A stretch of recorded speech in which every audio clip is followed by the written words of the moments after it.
সম্মানিত তৌহিদি জনতা, আমাদের সামনে এখন উপস্থিত হচ্ছেন হযরত মাওলানা মুফতি সাইদ আহমদ কলরব। কিছুক্ষণের মধ্যে বয়ান শুরু করবেন।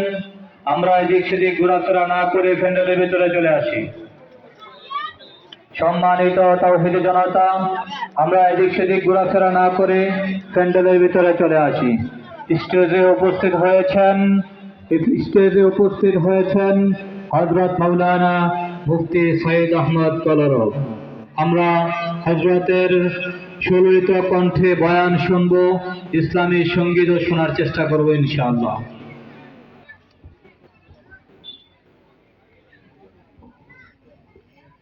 সম্মানিত তাওহীদি জনতা, এই পর্যায়ে আপনাদের সামনে বয়ান রাখবেন হযরত মাওলানা মুফতি সাইদ আহমদ কলরব। হযরত মাওলানা মুফতি সাইদ আহমদ কলরব।